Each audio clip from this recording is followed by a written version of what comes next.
সবাইকে আসসালামু আলাইকুম। আমি গরিব ডাক্তার শাহিনুর রহমান, বাংলাদেশ থেকে বলছি। আজকে হিরো আলম সম্পর্কে আমি একটি চাঞ্চল্যকর খবর দিব। হিরো আলমের এই যে দুঃখের খবর হচ্ছে বিয়ের আশ্বাসে ধর্ষণ ও মারধর করে গর্ভপাত ঘটানোর অভিযোগে মামলা হয়েছে আশরাফুল হোসেন আলম ওরফে হিরো আলমের বিরুদ্ধে। ধর্ষণ মামলায় কিন্তু ফেঁসে গেছেন এই হিরো আলম। এই মামলায় হিরো আলম সহ আরও 6 জনকে আসামি করা হয়েছে। তবে বিষয়টি তদন্ত করে বগুড়া পিবিআইকে প্রতিবেদন দিতে বলছে আদালত।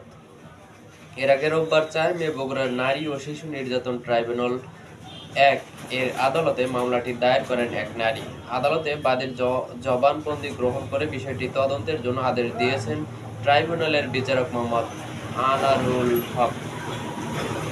এই মামলার আসামিরা হলেন বগুড়ার ইরুলিয়া পশ্চিমপাড়ার মৃত আহমদ আলীর ছেলে হিরো আলম, তার মেয়ে আলো বেগম, ব্যক্তিগত সহকারী আল আমিন মালেক ও তার স্ত্রী জেরিন ও আহসান হাবিব সেলিম। মামলায় বাদীর অভিযোগ, অভিনয়ের সুযোগ দেওয়ার আশ্বাস দেন হিরো আলম, তারপর বিয়ের আশ্বাসে ধর্ষণ করে পরবর্তীতে মৌলভী ডেকে বিয়ে করে। এরপরে বিভিন্ন জায়গায় বাসা ভাড়া নিয়ে সংসার করেন হিরো আলম। এই সময়ের মধ্যে তার কাছ থেকে নাকি 15 লক্ষ টাকাও ধার নেন এই হিরো আলম। পরে বিয়ের কাবিনের জন্য চাপ দিলে গত 18 এপ্রিল তাকে বগুড়ার বাড়িতে নিয়ে আসেন হিরো আলম। সেখানে তার গর্ভের সন্তান নষ্ট করার জন্য চাপ দিতে থাকেন। হিরো আলম সন্তান নষ্ট করার জন্য চাপ দিলে ভুক্তভোগী রাজি না হলে আসামিরা গত 21 এপ্রিল মারধর করে রক্তাক্ত করেন তাকে। পরে ভুক্তভোগীকে বগুড়া শহরের একটি ক্লিনিকে ভর্তি করা হলে গর্ভের সন্তান নষ্ট হয়। এরপর তাকে বগুড়া শহীদ জিয়াউর রহমান মেডিকেল কলেজ হাসপাতালে তাকে ভর্তি করা হয়। এই হাসপাতালে 26 এপ্রিল পর্যন্ত চিকিৎসা নেন বলে অভিযোগ করা হয়েছে। অভিযোগের বিষয়ে হিরো আলম সাংবাদিকদের বলেন, সবাই আমাকে ফোনে বিষয়টি বলতেছে, এখনো আমি ঠিক জানি না।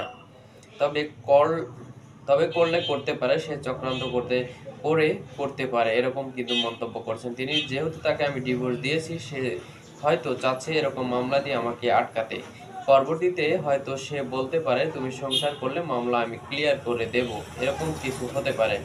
এসব বিষয়ে কথা বলতে আমি আপনাদের খুব শিগগিরই ডাকবো। এ বিষয়ে বগুড়া পিবিআই এর ইনচার্জ পরিদর্শক জাহিদ হোসেন বলেন, মামলার কাগজপত্র এখনো আমাদের কাছে আসেনি। তো বুঝতেই পারতেছেন কি একটা অবস্থা। হিরো আলমের কিন্তু কেরিয়ার শেষ হয়ে যেতে পারে এই মামলার কারণে। তো আপনাদের যদি কোনো মতামত থাকে এই বিষয়ে, তো আবার আপনারা অবশ্যই জানাতে পারেন। তো পরবর্তী নিউজ দেখার জন্য আপনাদের কাছে আমন্ত্রণ রইল। সেই সাথে ভালো থাকুন সবাই। আসসালামু আলাইকুম।